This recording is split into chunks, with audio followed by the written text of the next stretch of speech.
Agora eu vou chamar uma pessoa aqui, uma mulher incrível. Ela trabalha com mulheres, ela faz parte do movimento Capital Pink. Depois vocês podem pesquisar. Uma mulher de voz doce que traz calma para o coração de qualquer pessoa. Rosana Cortes. Conheci muita gente incrível hoje e a gente vai poder caminhar junto também nesse projeto, né? Já aconteceu com alguma de vocês ou com um de vocês de chegar num ponto de indecisão e falar: o que vai ser agora? Eu estou sozinha nessa jornada, eu não sei como... eu tenho uma empresa e não sei como decidir, não sei que passo dar para adiante. Eu quero crescer e não sei para onde. Já teve momentos na minha vida que eu entrei no processo de uma turbulência interior. Eu tinha uma inquietude, mesmo que por fora as pessoas falavam: você transmite paz, mas dentro do meu coração tinha uma inquietude. E só há 2 anos atrás que eu fui entender que eu não acolhia meu feminino. O que é isso? A gente tem a parte que tem o ímpeto da empresa, de empreender, mas também tem um lado, a leveza, a luz, a feminilidade, o acolhimento, o calor do feminino, né? E aí eu comecei a pensar que maneiras que eu poderia fazer isso acontecer na minha vida, como seria isso. Então, começou essa minha busca de retomar. Com 12 anos, eu comecei a trabalhar. Meus pais trabalhavam em fábrica, não tinha recurso, e eu ia na 25 de março, eu comprava aqueles negocinhos de bijuteria, fazia e vendia na escola. Ia de ônibus, pegava lá e fazia.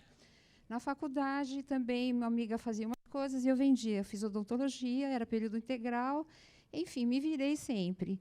Aí eu virei o que eles chamam de a mulher guerreira, né? Sabe, aquela que vai, que resolve, que vai atrás das suas coisas. E era o suficiente, mas assim, fica um caminho solitário, né? Enfim, me casei, tive filhos, tal, depois me separei. E aí eu fui vendo assim que eu entrei num processo de trabalho duro, né? Trabalho duro, trabalho duro. Eu achava que o trabalho duro era a minha independência. Já aconteceu com vocês alguma coisa disso? Assim, alguém já teve essa vivência? A gente, como empreendedora, a gente mergulha, e mulher vai lá, mulher é multi, né? Polvo, né? Então, nesse processo, entra, mergulha forte ali, mas aí família, vai ficando tudo. Eu vi que eu comecei a repetir coisas que minha mãe fazia. Eu me sentia sozinha quando minha mãe estava. Eu cresci em creche até os 7 anos, porque eles trabalhavam, né? E ela fazia hora extra, fazia na empresa lá. Eu pensava: puxa, eu queria tanto estar com a minha mãe. E eu vi que eu repeti esses padrões. Então, eu parei de trabalhar um tempo quando meus filhos nasceram. Eu tive a escolha de poder educar, ficar um tempo com eles. Foi uma escolha de saber que essa parte é a semente, né? Forma a semente no coração das crianças e do ser humano. Então, assim, esses bloqueios que todo mundo falou aqui, isso cresce nesse momento. Então, eu escolhi parar um tempo com eles. E aí, na retomada, então assim, eu vi que na minha vida sempre teve desafios grandes, né? Com a minha família, meus pais. Depois, eu parei um tempo de trabalhar e fui buscar trabalho, e um amigo falou: olha, só quero se você fizer canal para mim. Então, eu tinha parado 5 anos de trabalhar, fazer canal, era um processo muito técnico, é um túnel de um fio de cabelo, né? Assim, enfim, desafios. E o ano passado, eu tive algo que foi muito importante na minha vida. Eu fiz uma coisa que eu tive um reconhecimento de onde vinha essa inquietude interior, né? Assim, então, lá no passado, tinha coisas que meus pais, talvez que eu não me sentia amada, protegida, né? E meu coração tinha uma coisa que uma mágoa. Então, assim, formou um jeito de ver o mundo. Às vezes a gente tem um jeito de enxergar o mundo, uma conversa interior, e que não é necessariamente a realidade. É o que eu vivi, é o que os meus olhos viram, que o meu coração sentiu, né? E, a partir disso, eu julgo o mundo, a partir disso, eu me coloco num lugar de mundo, onde eu não sei, onde eu sei, eu sou suficiente, eu não sou suficiente, tenho qualidades para isso ou não. Muito tempo eu ficava quieta. Por muito tempo eu não me cuidei assim fisicamente. Eu fazia questão de estar feia, com uma roupa largona, alguma coisa assim. Eu achava que a mulher bonita, ela era vazia, sem conteúdo, né? Então, um monte de paranoias na cabeça, assim, coisas que não são realidade. A mulher é bonita, ela dá tempo de se cuidar, ela também trabalha. O autocuidado é algo muito especial que a feminilidade oferece para o mundo, né? A beleza. As flores são bonitas, você vai lá fora, tudo é exuberante, abundância, né? E, enfim, aí eu comecei a ver assim, primeiro, como a gente faz um acolhimento com a fé, né? O Criador, a gratidão, a espiritualidade. É o primeiro, né? Que a gente se dedica para retomar o nosso feminino, que às vezes vive na turbulência. Então, onde vem essa paz? Um momento de devoção, um momento de sensibilidade interior. Depois, o segundo é a gente. A mulher geralmente põe o companheiro, os filhos, o trabalho. Eu percebi comigo, ainda estou me organizando, porque queria um momento mental, né? Tudo na frente, assim, você não fez isso? Não, mas é que eu estou fazendo isso, estou fazendo aquilo. Então, são autodesculpas, às vezes, de não se perceber, de não se olhar, né? Então, desse ano passado para cá, de setembro para cá, eu comecei a esvaziar meu copo. Comecei a esvaziar. Eu percebi que eu estava num relacionamento tóxico, eu não me dava permissão de viver muitas coisas, né? E eu percebi que assim que eu tirei coisas, tive a coragem de dizer não e não voltar para essas coisas que mexiam comigo, o relacionamento, o trabalho. Eu, durante muitos anos, eu moro e trabalho há mais de 25 anos numa área de preservação ambiental, na floresta Estrada de Terra. Eu ainda moro lá. Durante muito tempo, a turbulência era tão grande no interior que eu queria arrefecer na floresta, sabe? Era um fogo interno, uma coisa de inquietude, meio feminino, e o trabalho duro. Então, eu vejo assim, então, a minha vontade é falar com mulheres, que elas retomem seu feminino, se acolham, elas podem, com isso, favorecer que outras pessoas também tenham uma vida em equilíbrio, né? A vida, assim, equilíbrio não acontece, mas são desequilíbrios saudáveis, né? Você vai, você volta, você vai, você volta. O autoacolhimento. Então, vi coisas sobre conciliação, certas coisas da Ayurveda, estudei Ayurveda há muito tempo, então também propor experiências para as mulheres, né? Também. Trabalho com harmonização, então as mulheres vêm buscar beleza. Elas vêm buscar beleza lá no consultório. E eu entrego mais coisas, eu entrego outras coisas, né? Então, assim, quando que ela está sendo uma mulher guerreira, então, o que eu vivenciei, eu percebo nelas, né? Como ela pode também se acolher, se cuidar, como ela pode se permitir ser cuidada, amada, que muitas vezes a mulher, ela, quando é guerreira no lar, ela pareia com o homem, o masculino, né? Ela é muito positiva. Então, isso também cria uma dificuldade no relacionamento. O homem não pode exercer as funções dele como homem e ela não exerce todas as suas funções como mulher, né? Então, assim, como seria isso? Tem o lado do acolhimento, do calor, ela também trabalha, mas no lar ela é a mulher, é o acolhimento, ela cede a liderança, vamos dizer assim, das coisas materiais para o homem. Ele é o provedor, ela se sente cuidada e amada. Então, assim, um relacionamento saudável, né? Assim, muitas mulheres se permitem, por dependência emocional, relacionamentos abusivos, não se permitem, assim, por migalhas de amor, né? Migalhas de amor. Então, do ano passado para cá, eu desenvolvi um processo, eu passei por um processo, eu quero também procriar isso com as mulheres, né? Repassar sobre como perceber o medo, quando isso acontece, fazer perguntas. Tem perguntas que eu reconheci que vão fazer a gente chegar aonde que foi a causa desse medo. E que, geralmente, ele vem por conta de uma experiência e que te leva a um processo também de descobrir a dependência emocional. Então, às vezes, a gente não faz coisas assim, eu não vou prosperar, porque, às vezes, se eu enriquecer, eu vou ter que me afastar de pessoas que eu gosto, e essas pessoas não vão mudar a sua vida. Eu não posso progredir, porque, se eu tiver dinheiro, eu vou ter que sustentar aquela minha tia, minha avó, ou meu ex-marido, sei lá quem, alguém, sabe? Umas coisas que acontecem na mente, né? Então, ela nunca faz por ela. A pessoa geralmente faz assim pelos outros, e ela não tem uma decisão própria. Então, assim, como isso aconteceu comigo, eu quero também trazer isso para as mulheres num processo de libertação.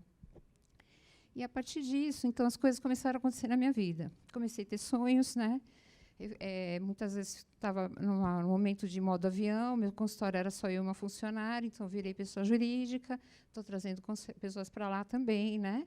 Os desafios de processos, essas coisas, mas também no meu coração queima a vontade de estar com mulheres em outros processos. Fiz um encontro de mulheres na minha cidade, e mulheres empreendedoras também.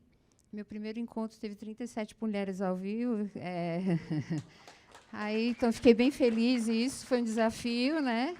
E, depois disso, fui convidada para o Conselho da Mulher, na minha cidade também, então, da CIMEC, Conselho da Mulher, Empreendedora, Empreendedorismo e Cultura. Então, assim, a gente vê assim, que a gente está no meio, que a gente pode oferecer oportunidade de outros verem o que a gente viu, né? Então, cada um de nós transborde no seu meio, se ofereça. Um amigo meu falava, não se economize, né?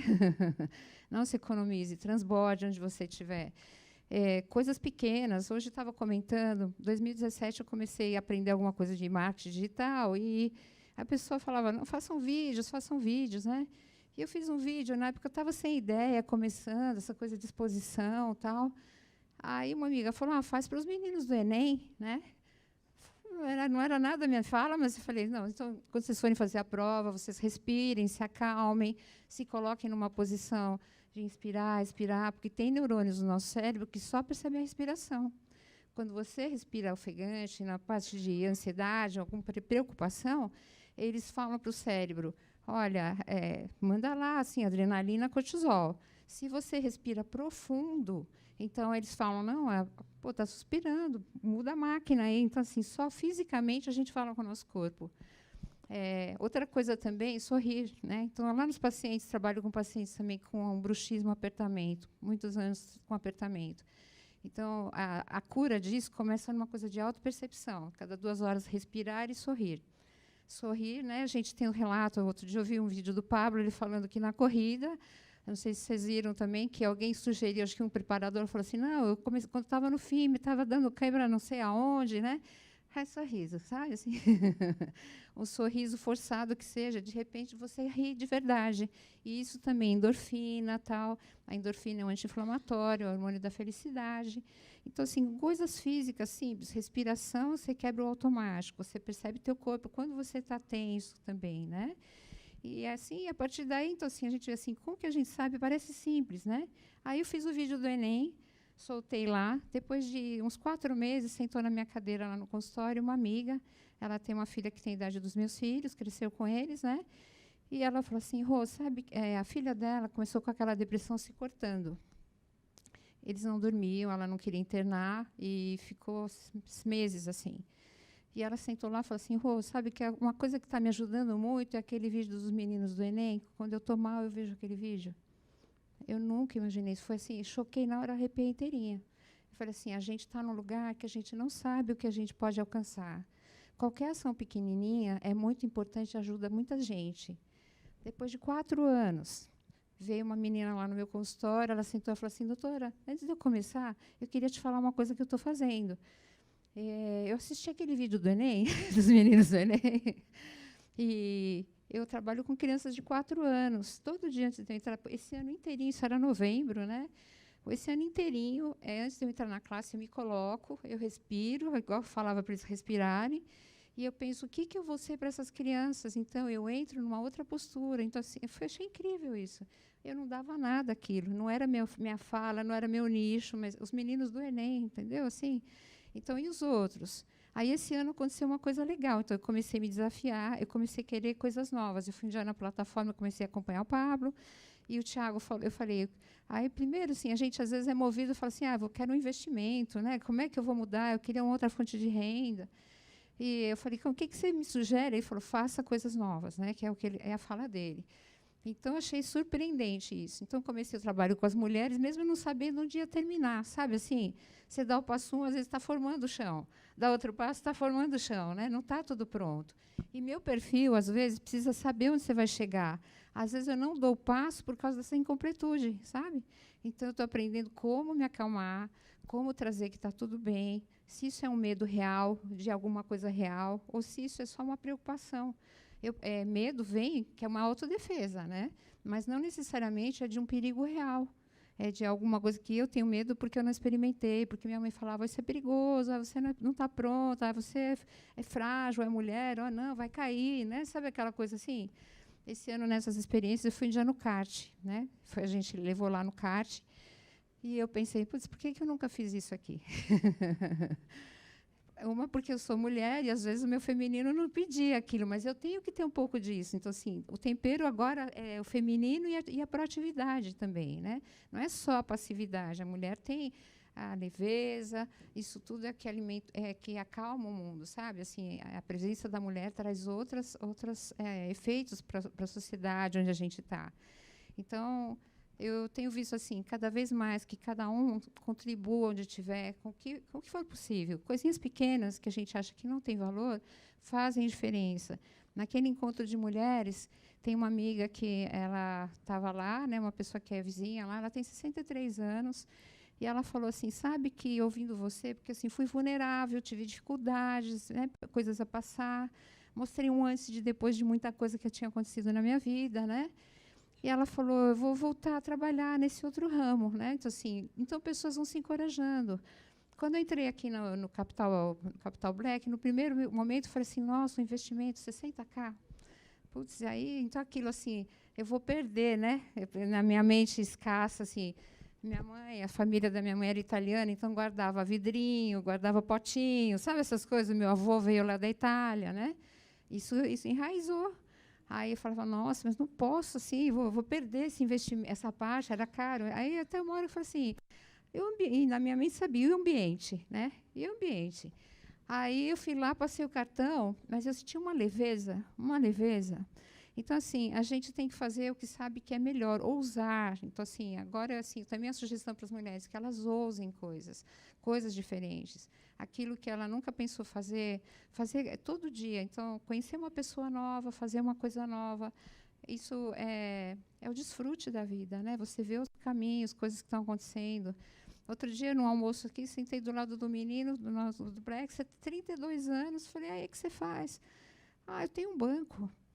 Ah, sério? É para o agronegócio? É louco, né? 32 anos. Eu falei, eu não tenho um banco, entendeu? Assim, por que isso nunca passou na minha mente? Então, estou começando a reavaliar perto de quem eu tenho que estar, quem que vai me motivar, quem que vai me inspirar, que pessoas que, onde eu quero chegar daqui a um tempo. Então, é esse caminho que eu quero fazer. Então, convido todos nós, sabe, assim, a gente se apoiar mesmo, a gente estar junto nessa jornada, né? Também fazendo um projeto para mulheres agora que querem também ter os disruptivos, saírem dessa mesmice, mas também entenderem como acalmar a si mesmos, onde está a dependência emocional, onde está o medo, e também se desfrutar a vida, né? Então, aconteceu uma vez que eu trabalhando muito, era quase véspera de Natal, eu falei, vou buscar meu pai, né, no dia 24, para ele vir passar o dia aqui. Vou de manhã, ele passa o dia, tal. Ele tinha ficado no hospital uns 2 meses, setembro, assim, coração. E aí eu falei, não, vou trabalhar até o dia 23 e pego então, ele no dia 24. Dia 24, às 9 da manhã, meu irmão me ligou, papai faleceu. Ele teve um infarto súbito na rua, caiu e estava no IML. E eu que tinha que ir lá reconhecer meu pai. Então, assim, experiências grandes, né? Sozinha, naquela mesa. E era sino de Natal e a gente enterrando meu pai. E eu pensei, por que isso aconteceu? Porque eu poderia ter desfrutado mais tempo. Fui no último dia, trabalho duro. Então, na minha mente, o trabalho duro era a liberdade. Então, assim, como me libertar disso? Como a gente perceber o que a gente está repetindo? Então, a gente começar a dar tempo para uma autopercepção. Normalmente, nesse trabalho duro, eu não via a mim mesma, que eu não queria ver minhas dores, né? Esse meu abandono, eu me senti desprotegida, eu não queria olhar para isso, então mandei brasa no trabalho. Aí eu não tinha que pedir nada para ninguém, né? Eu trabalhava, eu escolhia o que eu queria, o que eu não queria, mas eu desregulei equilíbrio de outras coisas. Então, sugiro a vocês, assim, vivam, se proponham atividades, se proponham coisas diferentes, não tenham medo. Busque ajuda quando você estiver se sentindo sozinha. Não ande sozinha. A gente, como sempre o Tiago fala, né? Até os discípulos andavam em dupla, né? Então, a gente ter parcerias, ter pessoas que estão próximas, a gente se acolher também como feminino, a gente ter grupos que também se acolham, se apoiem. E estou disponível também, o que vocês precisarem, né? Sou Rosana Cortes, tá bom? E estou muito feliz de estar aqui, tá? Obrigada, viu? Uma honra. Obrigada. Uhum.